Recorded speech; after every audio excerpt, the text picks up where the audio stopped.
Hello there and welcome to the CSS access YouTube channel. आज 7 जुलाई 2022 है और हम इसका डेली डॉन और एडिटोरियल एनालिसिस करेंगे। वही पैटर्न है जी जो रेगुलर देख रहे हैं कि हम उसमें शुरू में उसकी वोकेबलरी करते हैं और उसकी वोकेब करने के बाद हम उसकी कंप्लीट ट्रांसलेशन और उसका एनालिसिस करते हैं। तो आइए शुरू करते हैं आज का एडिटोरियल। आज के एडिटोरियल की जो इंट्रोडक्शन है वो ये है कि जी ये TTP टॉक्स ओवरसाइट इसका टॉपिक है और ये जो है आपको पता है कि अफ़गानिस्तान से अमेरिका के विड्रॉल के बाद जो ओवरऑल जो टेररिस्ट ग्रुप हैं इस रीजन के अंदर उनके लिए काफ़ी मुश्किलात का सामना है, क्योंकि अभी उनके पास कोई ऐसी ज़मीन नहीं बची जिसको वो टेररिज्म के लिए यूज़ कर सकें। जाहिर सी बात है, अफ़गान तालिबान अपनी ज़मीन को प्रोटेक्ट करेंगे, पाकिस्तान अपनी ज़मीन को और दूसरे मुल्क अपनी ज़मीन को। Nobody will allow to use their land for terrorist activities. तो अब जाहिर सी बात है वो लोग भी मजबूर हुए हैं कि पाकिस्तान के साथ बातचीत करें और जो है अपने इस मसले को हल करवाएं। तो इस पे जो है एक गवर्नमेंट का जो है वो एक तो जाहिर सी बात है मिलिट्री जो है ज़्यादातर स्ट्रेटजिक मामला जो होते हैं जंग से रिलेटेड वो डील करते हैं, लेकिन यहाँ पर जो है वो PPP जो थी पाकिस्तान पीपल्स पार्टी उसने ये एतराज़ किया था कि जी गवर्नमेंट जो है या जो पॉलिटिकल पार्टीज़ हैं उनको भी ऑन बोर्ड लिया जाए।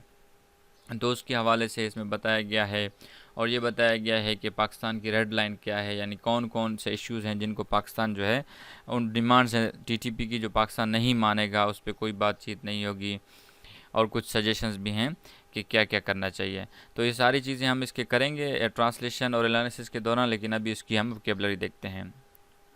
पहला है जी oversight. Oversight is a noun, the meaning is the state of being in charge of somebody something. यानी आपको कोई ताकत मिल जाए या आपको कोई जिम्मेदारी मिल जाए, उसको कहते हैं oversight. Example, the fact that elected representatives will have some oversight over peace talks with the banned TTP should help reduce the opacity surrounding the parleys. Opacity. Opacity is a noun. The meaning is the fact of being difficult to understand, the effect of being opaque. Opacity basically कहते हैं ऐसी चीज़ जो वाजे ना हो, यानी कि मध्यम मध्यम हो, क्लियरिटी नहीं हो, उसको समझने में मुश्किलात हों, उसको कहते हैं opacity.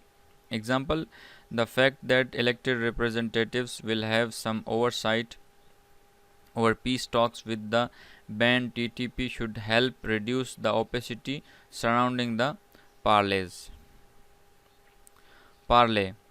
पार्ले भी नाउन है पार्ट्स ऑफ स्पीच में। इसके माना है अ डिस्कशन बिटवीन एनिमीज और people who disagree in order to try and find a way of solving a problem. दो दुश्मनों के दरमियान जो बातचीत होती है किसी नतीजे पर पहुंचने के लिए या सुलह के लिए, उसको कहते हैं parley. Example, the fact that the elected government will have some oversight over peace talks with the banned TTP should help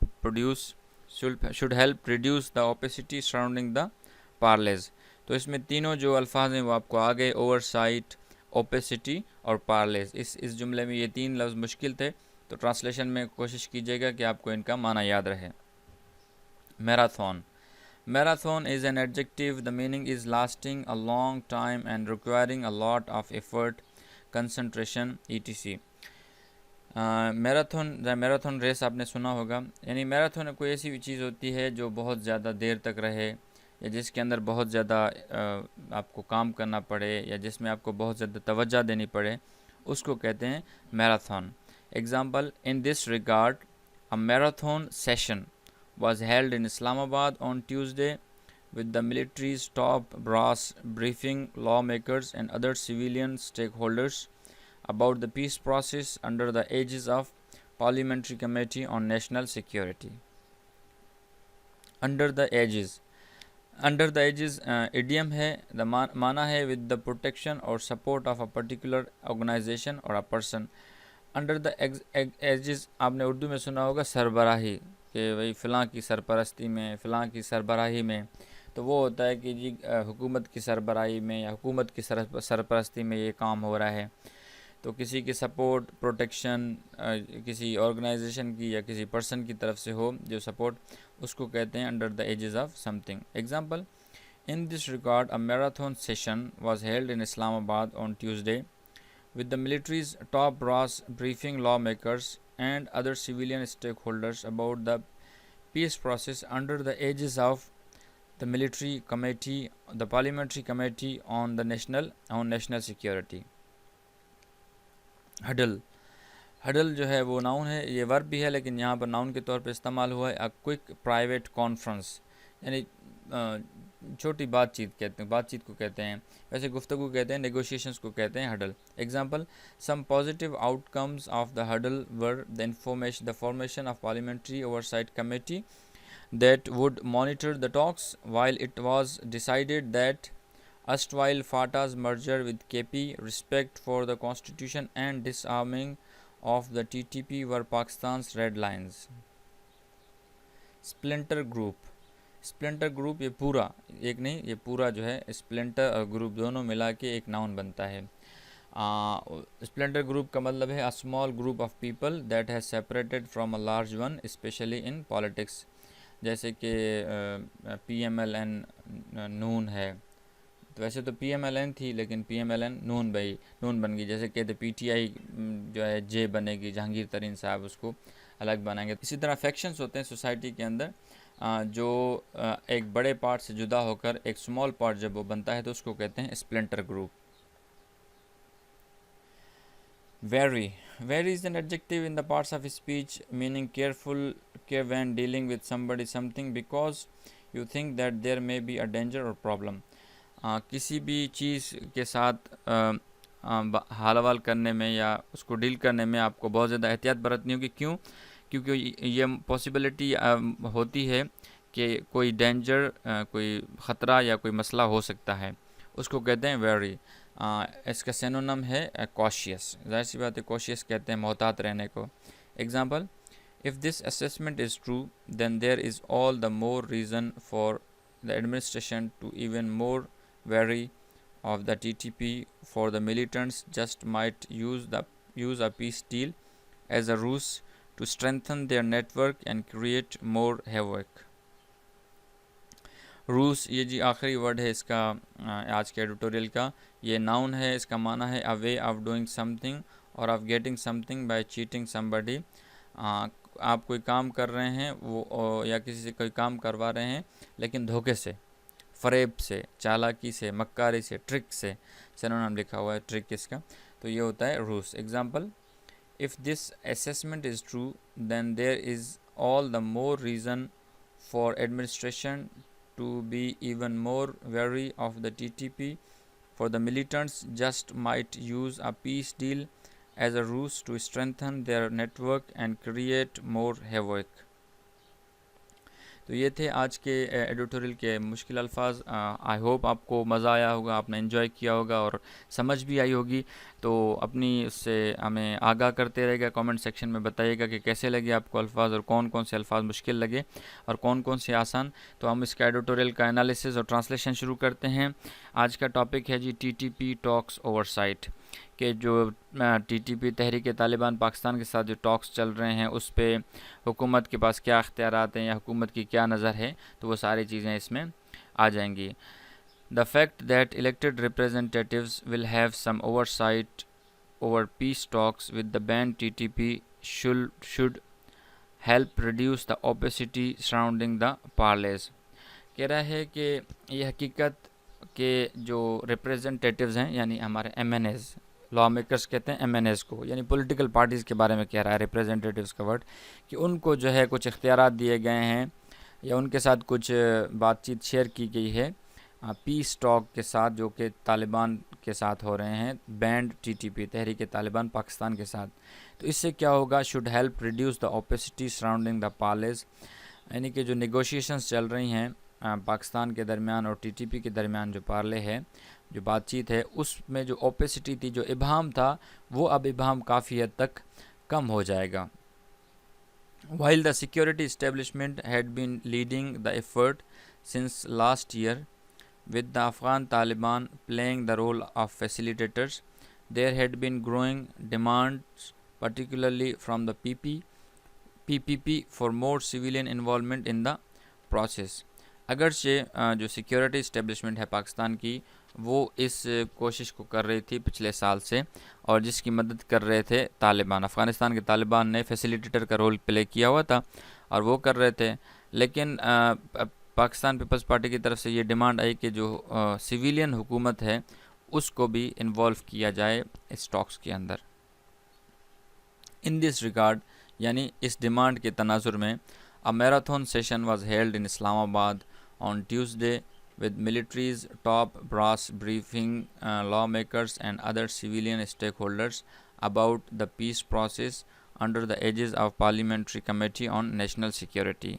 तो इस डिमांड के तनाजुर में क्या हुआ कि एक बहुत तवील सेशन हुआ इस्लामाबाद के अंदर, जिसमें मिलिट्री की आला क़यादत मौजूद थी, जिसने MNAs को ब्रीफ किया और दूसरे जो सिविलियन स्टेक होल्डर्स थे उसको, जो ये पीस प्रोसेस चल रहा था अफ़गानिस्तान के साथ, यानी TTP के साथ, उसके बारे में इनको बताया कि जी क्या क्या है, क्या क्या टेक्निकलिटीज़ हैं। यानी वो सारा, जाहिर सी बात है, ये जो होती है कि इन कैमरा मीटिंग्स होती हैं, इसकी वो इन चीज़ें बाहर नहीं आती। तो ये हुआ किसके, कौन से बैनर के तले या किसकी सपोर्ट के अंदर? Parliamentary committee on national security. Parliament की एक कमेटी है नेशनल सिक्योरिटी की, जिसको MNAs होते हैं, जिसमें डेफिनेटली और फौजी भी होते हैं। तो उस कमेटी में इस टॉपिक को लाया गया और वहाँ पे इसको डिस्कस किया गया। Some positive outcomes of the huddle were the formation of parliamentary oversight committee that would monitor the talks. तो ये जो बातचीत हुई, यानी कि जो ब्रीफिंग दी गई, उसमें कुछ ये बातें हुई कि जी एक पार्लियामेंट्री कमेटी बनाई जाएगी जो ओवरसाइट करेगी और मॉनिटर करेगी टॉक्स को।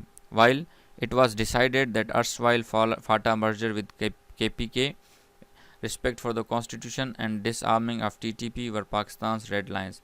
उसमें ये बताया गया कमेटी की तरफ से कि जी जो अर्सवाइल कहते हैं फॉर्मर को, जो पिछला फाटा था, पहले फाटा था, अब उसको KP में मर्ज किया गया, कि ये फ़ैसला, यानी कि फ़ाटा को KP के साथ मर्ज करने का फ़ैसला और कॉन्स्टिट्यूशन की इज़्ज़त यानी रिस्पेक्ट और TTP को डिसआर्म करना, ये पाकिस्तान के रेड लाइंस हैं। यानी अगर तालिबान इस बात पे राज़ी नहीं है कि वो फ़ाटा डिमांड कर रहे हैं कि फ़ाटा को का जो ये जो अमेंडमेंट थी इसको रिवर्ट किया जाए, और वो कॉन्स्टिट्यूशन की इज़्ज़त नहीं कर रहे और अपने आप को डिसआर्म नहीं कर रहे, तो पाकिस्तान जो है फिर उनके साथ बातचीत नहीं करेगा।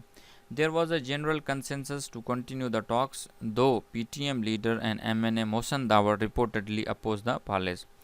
अगरचे ओवरऑल जो है ना ये कंसेंसस था कि जी बातचीत होनी चाहिए, लेकिन PTM एक जमात है जिसके लीडर और उसके MNA भी हैं मोहसन दावर साहब, उन्होंने जो है इस नेगोशिएशन की या इस बातचीत की वो मुसलसल तरदीद करते रहे। वो कह रहे थे कि भाई ये नहीं होना चाहिए। While involving Parliament is definitely a step forward, much still remains unknown and unanswered about any potential peace deal with the TTP। Parliament को इन्वॉल्व करना एक अच्छी बात थी, एक अच्छा इकदाम था, और अभी बहुत सारी चीज़ें जो हैं जिनका नहीं पता या जिनका जवाब नहीं दिया गया इस TTP के साथ जो पीस टॉक चल रही है। फॉर इंस्टेंस, वो बातें क्या हैं जिनका अभी तक जवाब नहीं मिला? Will the militant group known for savage violence and waging war on Pakistan really change its bloodthirsty ways and accept the rule of law?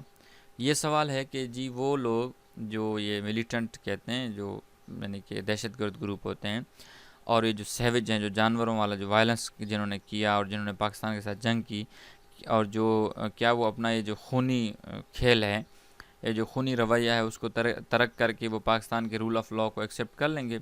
इसका अभी तक जवाब नहीं आया। मोर ओवर, दूसरा ये, the TTP is an umbrella group of several militant factions.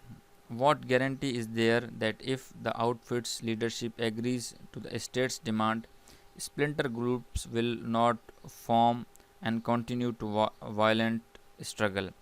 दूसरा सवाल ये है जिसका जवाब नहीं मिला कि TTP जो है एक बहुत सारे मिलिटेंट फैक्शंस के, यानी बहुत सारे जो मिलिटेंट हैं उनके ग्रुप के साथ मिलकर बना है। तो अब ये है कि अगर जो उसकी लीडरशिप तो हमारे साथ बैठ के बात कर रही है, लेकिन जो स्प्लिंटर ग्रुप्स हैं, यानी छोटे छोटे जो ग्रुप्स हैं उसके टीटीपी के, तो क्या वो अब इस लीडरशिप की बात को मान लेंगे और वो जो हैं पाकिस्तान के ख़िलाफ़ या जो दूसरी जो वायलेंट स्ट्रगल होती है, यानी कि तशद्दुद पुरतशद्दुद जो कोशिश होती है, उसको छोड़ेंगे। ऑल्सो द टीटीपी, तीसरा ये, also the TTP is reportedly demanding compensation for the damage it has suffered. TTP ये कह रही है कि हमारा जो नुकसान हुआ है हमें उसके बदले में पैसे भी दिए जाएं या जो हमें उसका खसारा जो है वो दिया जाए। तीसरा सवाल ये है कि भाई वो लोग जिन्होंने इतना कत्ल किया है तो उनको कौन सी कंपनसेशन दी जाएगी। If anything, the militants must be demand to pay for taking around 70,000 military and civilian lives through ruthless terrorist activists in Pakistan। कि अगर वो चीज़ बात मान रहे हैं, अगर कोई चीज़ वो मांग रहे हैं तो वो किस तरह मांगेंगे कि उन्होंने 70,000 जो है वो मिलिट्री और सिविलियन लोगों को टेररिस्ट अटैक्स में पाकिस्तान के अंदर मारा है, और वो अब कह रहे हैं कि हमारा जो नुकसान हुआ है उसकी कंपेंसेशन हमें दी जाए। As for an amnesty demand by the militants, perhaps this can be considered for low-level fighters. However, the masterminds responsible for the APS massacre and other crimes need to be brought to justice. और ये भी कह रहे हैं कि जी हमारे जो leader हैं उनको छोड़ा जाए। तो ये भी सवाल अभी तक उसका जवाब नहीं मिला कि वो लोग जो चलो छोटे जो उनके साथ थे, जिन्होंने बड़ा डैमेज नहीं किया, सिर्फ फैसिलिटेटर थे, उनको तो जो एमनेस्टी और रियायत दी जा सकती है, लेकिन वो जो मास्टरमाइंड थे एपीएस मैसेकर के, जाहिर सी बात है एपीएस एक डार्क इरा है पाकिस्तान की टेररिस्ट जो एक्टिविटीज़ हुई हैं पाकिस्तान के अंदर। एपीएस उसमें एक बहुत बड़ा था कि बच्चों को रुथलेसली उन्हें कत्ल किया गया था और फीमेल्स को, तो वो उसके जो ज़िम्मेदार हैं उनको तो जाहिर सी बात है उनको ब्रॉड टू जस्टिस का मतलब उनको सज़ा ज़रूर मिलेगी। The parliamentary committee needs to consider these factors as it continues to monitor the peace process। अब ये सजेशन दे रहा है कि पार्लियामेंट्री कमेटी को जो है इन चीज़ों को, इन फैक्टर्स को मद्देनज़र रखना चाहिए जब वो पीस प्रोसेस को मॉनिटर कर रहे हों। तो while the state, particularly the security establishment, seems to be keen to talk to the TTP, such desire for dialogue is missing when it comes to the PTM, which is a peaceful movement for civic and political rights. यहाँ पे इसने comparison दिया है कि जी security establishment और जो हुकूमत है वो टीटीपी के साथ तो बात करना चाह रही है जो कि एक मिलिटेंट विंग है, लेकिन वो पीटीएम के साथ बात नहीं कर रही जो कि एक पीसफुल मूवमेंट है और अवामी और सियासी हकूक़ के लिए एक मूवमेंट है, उसके साथ बात नहीं कर रही, और उसको भी यानी कि करना चाहिए। The bottom line is that the state should not negotiate with terrorist from a position of weakness. ये बात, ये बॉटम लाइन ये है कि हुकूमत या रियासत को जो है वो दहशतगर्दों के साथ किसी भी कमज़ोर पहलू पे या कमज़ोर हालत पे बात नहीं करनी चाहिए, यानी ख़ुद को वीक नहीं दिखाना चाहिए बल्कि स्ट्रांगली अपनी डिमांड्स रखनी चाहिए। The negotiators must also keep the fate of past doomed peace agreements with the militants in mind. जो बातचीत कर रहे हैं उनके लिए एक सजेशन है कि वो जो हमारे पास्ट की जो हमारे साथ इवेंट्स हुए हैं उनको भी नज़र में रखना चाहिए, और पिछली जितनी भी हमारे पीस एग्रीमेंट्स जो ख़त्म हुए हैं उनको भी मद्देनज़र रखना चाहिए। Put plainly it is very difficult to trust the TTP. ये साफ साफ ये कहना चाहता है कि अभी टीटीपी पे हम किसी भी किस्म का ट्रस्ट नहीं कर सकते क्योंकि काफ़ी मरतबा उन्होंने धोखा दिया है। One point reportedly raised during Tuesday's huddle is that the group could team up with IS Khorasan to target Pakistan if talks fail। एक पॉइंट ये भी उठाया गया कि अगर बातचीत जो है वो नाकाम हो गई तो ये जो टीटीपी है वो IS खुरासान जो कि एक तहरीक है उसके साथ मिलकर पाकिस्तान के ख़िलाफ़ या पाकिस्तान को टारगेट करेगा। If this assessment is true then there is all the more reason for administration to be even more wary of the TTP, for the militant just might use a peace deal as a ruse to strengthen their network and create more havoc। अगर ये assessment सही है तो फिर जो administration है पाकिस्तान की उसको ज़्यादा परेशान होना चाहिए, टीटीपी के बारे में मोहतात होना चाहिए, क्योंकि वो पीस डील को जो है यूज़ करेंगे अपने मफाद में, ट्रिक करेंगे और उससे ये अपने आप को मजबूत करेंगे अपने नेटवर्क को, और फिर पाकिस्तान में और ज़्यादा इंतशार वगैरह फैलाएंगे। तो ये जो है ओवरऑल जी इसका एक एनालिसिस और ट्रांसलेशन है। आई होप आपको समझ आ रही होगी। Do let me your thoughts in comment section. अब तक के लिए इतना ही। अपना और अपने इस चैनल का ख्याल रखिए। अल्लाह हाफिज़।